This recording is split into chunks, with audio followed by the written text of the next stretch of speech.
Friends आज मैं अपनी नई वीडा स्कूटर X2 प्लस जो है वो मॉडल की रिव्यू करने जा रहा हूँ और ये मेरा खुद का पर्सनल ओनर्स रिव्यू होगा। लगभग इस गाड़ी के 1 महीने हो चुके हैं और 1 महीने होने के बाद मैंने इसकी एक सर्विसिंग करा ली है, क्योंकि पहली सर्विसिंग इसकी 1 महीने के बाद होती है 30 डेज या 1000 किलोमीटर। सो एक सर्विसिंग हो गई है और उसके बाद मैंने चाहा कि एक रिव्यू इसे बनाना चाहिए। तो देखिए, सबसे पहले बात यह है कि मैंने स्कूटर जो है देखी थी लेने से पहले, उसमें मैंने ओला, बजाज चेतक और वीडा भी बस ये सारे 5 मैंने देखी थी और मेरी प्रायोरिटी थी मुझे टाउन में चलना था। बट आप देख पा रहे हैं ये राइड है मैं आज ले रहा हूँ, तो मैं साथ में आपको बताऊंगा भी कि एक बार में चार्ज करने में कितना ये रेंज देती है। तो 5 गाड़ी मैंने देखी। देखिए, कोई भी गाड़ी सबके अपने प्रोज हैं, सबके अपने कॉन्स हैं, तो परफेक्ट नहीं होती है। डिपेंड करता है कि आप किस तरह की गाड़ी जो है वो आपकी क्या चॉइसेस हैं, आपकी क्या डिमांड्स हैं, आप क्या चाहते हैं।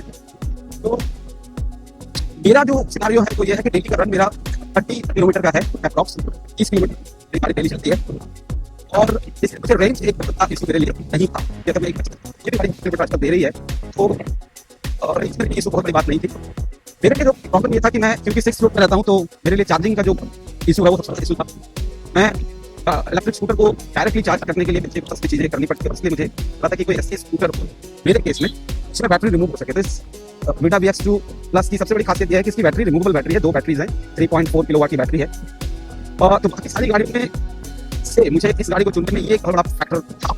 तो मुझे जो है रिमूवेबल बैटरी जो है वो मेरे लिए पहली प्रायोरिटी थी और इसी कारण से मैंने वीडा X2 प्लस लिया।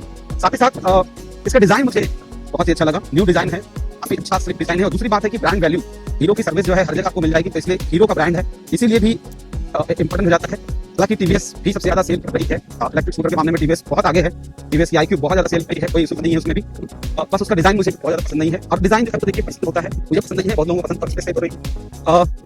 उसकी अलग अलग कैटेगरी रेंज के लिए कॉस्टली है वो मुझे लगता है, जो बाकी के स्कूटर की तुलना में सबसे कॉस्टली है। लेकिन एथर भी मैंने देखा था, तो अगर किसी को पावर चाहिए, पिकअप चाहिए सडन, तो एथर के साथ जा सकते हैं। एथर में खास बात यह है कि एथर में पिकअप बहुत अच्छा होता है, लेकिन वो भी कॉस्टली है।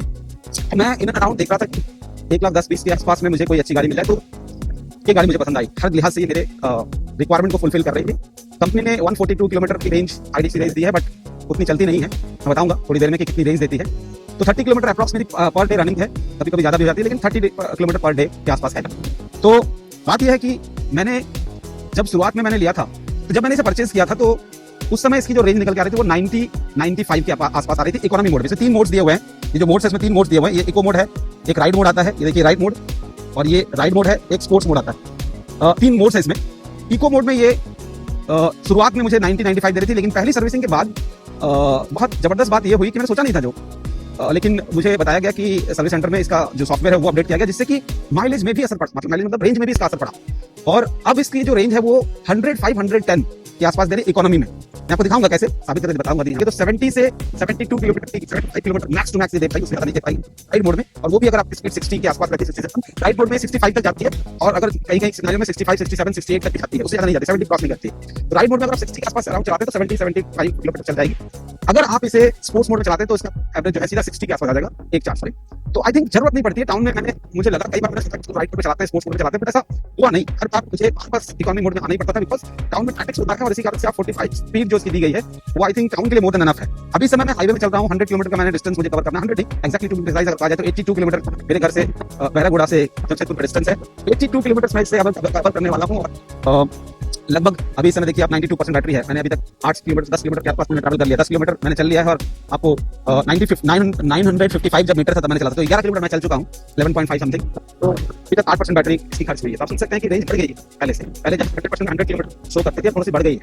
लेकिन हाँ, कंडीशन यह है कि 43, 44, 45 ये जो इसकी जो इकोनॉमी मोड है वो आपको हाईएस्ट स्पीड उसकी 45 है, तो 43, 44 तक आराम से चली जाती है। क्योंकि मुझे 81-82 किलोमीटर का डिस्टेंस और 50 से जो 20 किलोमीटर है मैं उसे राइड मोड में कवर कर लूंगा। और वो मैंने पहले भी किया है, इसलिए मुझे पता है कि वो आसानी से हो सकता है। ठीक है, मेरा आइडिया रहता है। तो मैं शुरू में मैंने कहा था कि कोई भी गाड़ी सबकी अपनी यूएसपी है, तो को बहुत स्टेबल है और अभी तक उसके प्रॉब्लम्स नहीं आ रहे हैं। सर्विस उसकी अच्छी है, इसलिए टीवीएस साइकिल की तरफ बहुत सारे लोग जा रहे हैं। लेकिन गाड़ी है, और सब एक फैमिली ओरिएंटेड के लिए बहुत अच्छी है और उसे थोड़े से मिडिल एज वाले लोग जो है वो करेंगे। थोड़ा सा ओल्ड डिजाइन लैंग्वेज हम कह सकते हैं इसमें है। देखिए फिर भी मैं बताऊँ कि अलग अलग बात है, पर्सपेक्टिव है वो। दूसरा जो है वो है बजाज चेतक की भी अलग अलग मॉडल्स हैं। उसकी सबसे बड़ी यूएसपी है कि उसमें आपको जितने भी फ्रेम है, जितनी भी बॉडी है, वो सब मेटल बॉडी मिलेगी, जिसकी वजह से उसकी ड्यूरेबिलिटी, मजबूती जो है बढ़ जाती है। लेकिन रेंज जो है कहीं ना कहीं वो थोड़ी सी कम देती है बाकी की तुलना में। हालांकि उसके अलग अलग वेरिएंट्स हैं, आप अलग अलग रेंज चेक करते हैं। लो वाले वेरिएंट जो है वो 80 के आसपास देती है, और जो हायर वेरिएंट है वो 100 के आसपास देती है, तो लगभग 100 मिल जाता है उसमें भी। तीसरा जो है वो एथर, जो हम लोग चौथे नंबर पे बोल रहे थे। एथर बहुत अच्छी गाड़ी है, उसमें रेंज भी अच्छा है, सब कुछ अच्छा है, डिजाइन भी बहुत अच्छा लगेगा। लेकिन उसका जो ओल्ड वाला जो एथर था, यानी कि 440X या वर्जन है, वो डिजाइन फिर भी अच्छा था। लेकिन ये जो एथर रिचा है, ये मुझे बिल्कुल, उसकी डिजाइन मुझे पसंद नहीं है। ऊपर से बल्कि है, नीचे बहुत स्लिक है, और उसका डिजाइन लैंग्वेज मुझे पसंद नहीं है। हालांकि फिर भी वो बहुत सेल हो रही है, मैं बार-बार कह रहा हूँ, वो सेल तो बहुत हो रही है कि एथर का नाम ब्रांड, बड़ा ब्रांड है, सेकंड हाईएस्ट इलेक्ट्रिक मोटरसाइकिल है, और बहुत पुराने समय से काफी R&D की हुई है, इंजीनियरिंग काफी अच्छी है। तो उसकी जो उसकी थी वो है, उसकी पिकअप, उसकी जो टेक्नोलॉजी बहुत सुंदर है। तो एथर अच्छी थी, लेकिन रिजा मुझे पसंद नहीं है। और ये जो है हीरो, इसमें आपको निश्चित तौर पे डिजाइन इसका बहुत सुंदर देखने को मिलेगा। डिजाइन मैं आपको दिखा दे रहा हूँ स्क्रीन में, काफी अच्छा डिजाइन है इसका, और रेंज भी अच्छी है, और काफी स्मूथ है, काफी स्मूथ है ये गाड़ी। लेकिन हीरो की एक इशू जो मुझे लगता है पहले इस बार मैंने देखने को मिला, वो है इसका सर्विस जो है, भले ही बहुत वाइड, फिर भी आज भी उनके सर्विस सेंटर्स में इलेक्ट्रिक स्कूटर के जमशेदपुर जैसे जगह में बहुत ज्यादा उनके मैकेनिक्स नहीं है। इस वजह से टेकिंग है सुबह खरीदी करने के लिए बहुत ज्यादा काम नहीं करेंगे, क्योंकि एक या दो ही मैकेनिक्स रहते हैं। इसको 7 को गाड़ी डिलीवरी दी, जो कि थोड़ा सा टेंशन वाली बात है। प्लस वहाँ पर काफी रस था, हीरो की सभी गाड़ियों के साथ इसको भी सर्विस की जा रही थी, और बाकी आइस इंजन वाली गाड़ियां, इस कारण से रस बहुत ज्यादा रहता है हीरो के सर्विस सेंटर्स में। थोड़ा सा वो देखने वाली बात है, सर्विस थोड़ा सा सुधारना पड़ेगा हीरो को, वरना गाड़ी इसकी बहुत ही अच्छी है, स्कूटर बहुत ही अच्छी है।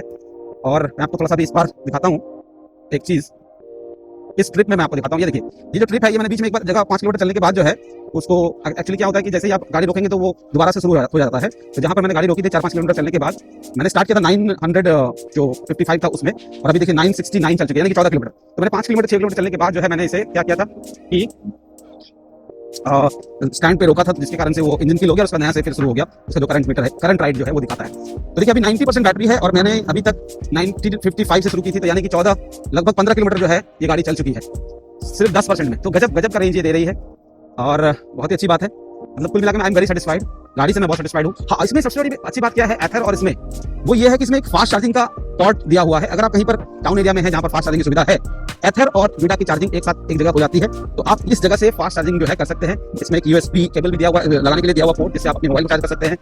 इसमें 2 बैटरी आती है, और दोनों की पावर मिलाकर 3.4 किलोवाट की होती है। हम लोग समझ सकते हैं 1.7 किलोवाट की बैटरीज हैं, और दोनों मिलाकर 3.4 किलोवाट की बैटरी है। 3.4 किलोवाट की बैटरी चार्ज करने में जो टाइमिंग जो है वो, देखिए अगर गाड़ी आप चार्ज करते हैं एक साथ, तो बैटरी क्योंकि एक साथ चार्ज होती है तो समय कम लगता है। 5.5 घंटे में 5 घंटे में आपकी गाड़ी पूरी चार्ज हो जाती है, 5 से 5.5 घंटे मैक्स टू मैक्स। और मैं बात कर रहा हूँ 0 से नहीं, मैं बात कर रहा हूँ 20 से 100% की बात कर रहा हूँ, 5 घंटे में चार्ज हो जाती है।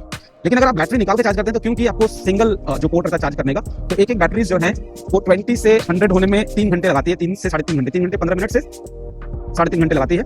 और इस कारण से 3.5 घंटे मान के लिखिए, तो 7 घंटे जो है इसके 2 बैटरी को चार्ज करने में लगते हैं। और इससे बैटरी अच्छी तरह से चार्ज होती है, मुझे ऐसा लगता है। आप अपना राय बताएं। तो ये एक इसकी बहुत बड़ी फायदे की बात है कि बैटरी रिमूवेबल बैटरी है। बाकी हर लिहाज से गाड़ी बहुत ही अच्छी है। अगर आपकी रनिंग, डेली की रनिंग अगर आपकी 80 किलोमीटर भी है ना, तो भी मैं कहूंगा कि ये गाड़ी आपके लिए है, क्योंकि इकोनॉमी मोड में 80 किलोमीटर आराम से चल जाएगी। तो आपकी अगर रनिंग अगर 30 से लेकर 80 तक है, then you should go for this. बहुत ही शानदार है।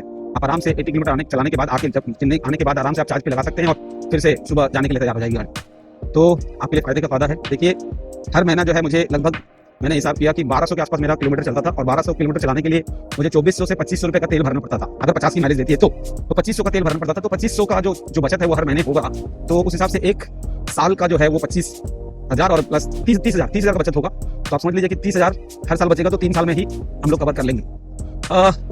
बैटरी की अगर बात करें तो बैटरी की कॉस्ट इस समय 50 से 60,000 रुपए दोनों बैटरी की कॉस्ट। एक बैटरी की कॉस्ट जो है 25 से 30,000 रुपए है। आने वाले समय में मुझे पूरा भरोसा है कि जब कॉम्पिटिटिव मार्केट होगा, तो बैटरी का प्राइस भी जो है वो 4% में कट जाएगा, और कुछ हाईली अपग्रेडेड बैटरी आ जाएगी जो कम पैसे में भी ज्यादा रेंज देंगी।